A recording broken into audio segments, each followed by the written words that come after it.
The ultimate news portal for the Philadelphia Phillies is on the air, bringing you everything about Philly's most traditional franchise. Stay tuned for behind-the-scenes trade rumors and analysis of the big plays because our bulletin starts right now. Philadelphia Phillies. The National League playoff picture just cracked wide open, and nobody saw it coming from Wrigley Field. There is a name that Phillies fans need to be watching right now, not because he plays in red pinstripes, but because what happens to him could shift the entire landscape of the race for October. Dansby Swanson is down, and the ripple effects are about to hit every team chasing a wild card spot, including yours.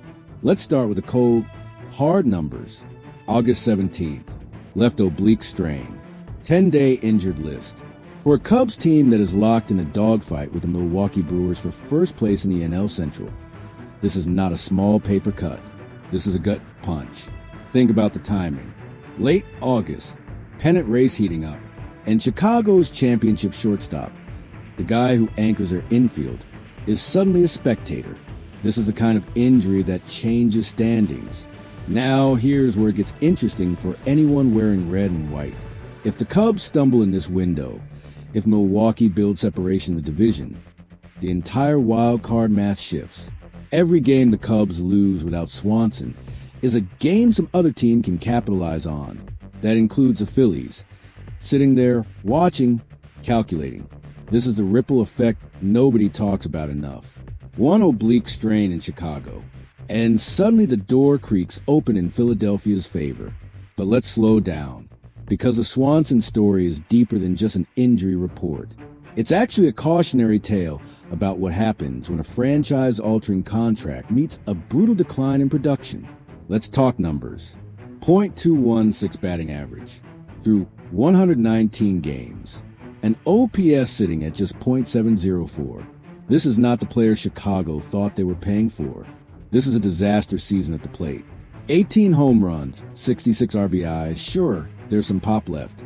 But for a shortstop making franchise cornerstone money, this batting line is a red flag the size of Wrigley's iconic scoreboard.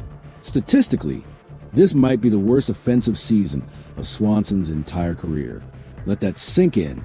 A two-time All-Star, a two-time Gold Glove winner, a World Series champion, and in year 4 of a 7-year, $177 million contract, he's hitting .216.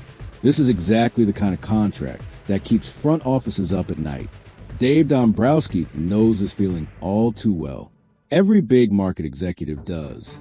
You commit franchise-altering money to a proven winner, a guy who brought championship DNA from Atlanta, and you bank on that experience translating into sustained production. Sometimes it doesn't work out that way. Sometimes age catches up. Sometimes injuries pile up. And sometimes a great glove simply can't carry a bat that's gone cold. But here's the twist. Here's the part of this story that separates Swanson from every other declining veteran on a big contract. His defense hasn't slipped one bit. He remains one of the steadiest, most reliable defenders at shortstop in the entire National League. While his bat is cratered, his glove has stayed elite. That combination, elite defense paired with a struggling bat, is exactly the profile that makes evaluators pull their hair out. Is he still worth the contract? Is his leadership and championship pedigree enough to justify the drop in offensive production? Is this a blip? Or is this the new normal for a 32-year-old shortstop entering the back half of a long-term deal? These are the exact questions playing out in war rooms across the league right now, not just in Chicago. Because here's the reality of the modern MLB landscape. Contracts like Swanson's get scrutinized every single day. Payroll flexibility, luxury tax thresholds, trade value. Every front office in baseball, including the one running things in Philadelphia, is watching situations like this unfold and taking notes. What happens when a championship pedigree player starts declining at the plate, but you still need him for what he brings to a clubhouse? Do you ride it out? Do you restructure the lineup around him? Do you start shopping for reinforcements at the deadline next year to protect against this exact scenario? This is chess, not checkers. And every executive with championship aspirations, from Chicago to Philadelphia to Milwaukee, is playing it right now. Let's shift gears, though, because Swanson's story this week isn't just about a batting average or an injured list stint. It's about who he is when the lights aren't on him, while his body heals from that oblique strain. While questions swirl about production in his future, Swanson made news for something that has absolutely nothing to do with baseball, and it might be the most important headline of his entire week.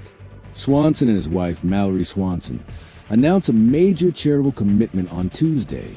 Their Purpose and Calling Foundation is donating $200,000 towards building a brand new, fully inclusive playground in Evanston, Illinois. $200,000 for a community project that will impact children and families for years to come. This wasn't a rushed announcement either. The foundation revealed that they had spent the previous week meeting directly with community groups, listening to children, listening to adults, gathering input on exactly what this new park should look like before a single shovel goes into the ground. The foundation put it perfectly in their own words. For Mallory and Dansby, this project is about listening first and then creating something that will have a lasting impact for children and families throughout Evanston. Listening first. In a sports culture obsessed with stats, contracts, and win totals, that phrase hits different. This is a franchise player in the middle of arguably his most difficult season as a professional, using his platform and his resources to build something permanent for a community that is nothing do with wins or losses. This is legacy building in real time, and it forces a bigger conversation, one that stretches far beyond Chicago, far beyond the NL Central race, and directly into how we as fans evaluate the players wearing our team's colors. Here's the question I want Phillies Nation to sit with for a moment. When a player is struggling on the field, when the batting average is ugly and the contract feels heavy, does what he does off the field matter?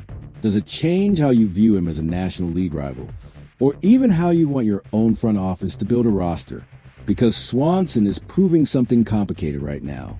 He's showing that a player can be simultaneously disappointing at the plate and genuinely impactful in the community, all in the same calendar year, sometimes in the very same week. So here's the polarizing question, and I want you to actually think about this before you scroll to the comments. If you're Dave Dombrowski and you're evaluating a player with elite defense, championship pedigree, incredible community presence, but declining offensive production in year 4 of a 7-year mega deal, do you value that player differently than a pure stat line evaluation would suggest? Would you want the Phillies to build around a player like that? Or does on-field performance always have to come first, no matter what a guy represents in the clubhouse or the community? Because this isn't just a Cubs question. This is a blueprint question. This is exactly the type of long-term contract decision that Philadelphia's front office has to weigh with players on the current roster and with players who might become trade targets in the coming years.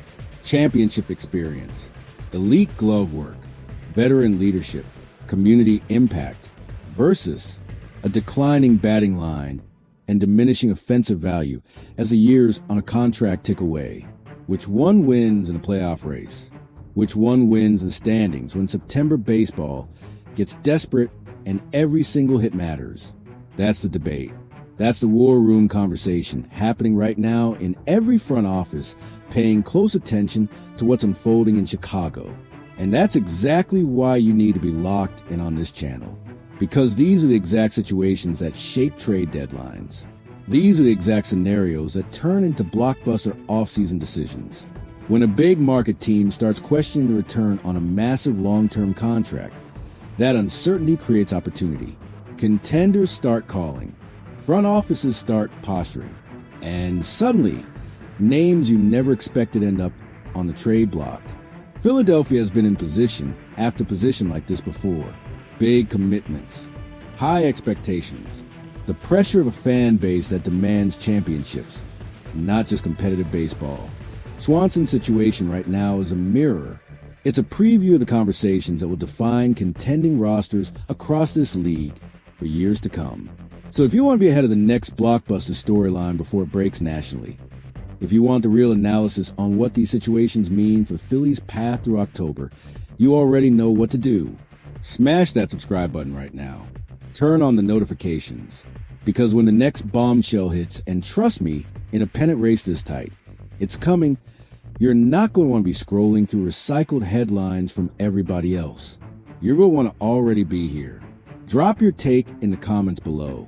Tell me straight, does character and leadership outweigh declining production in a long-term deal?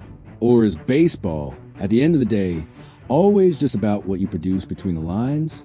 Let's find out what Phillies Nation really believes.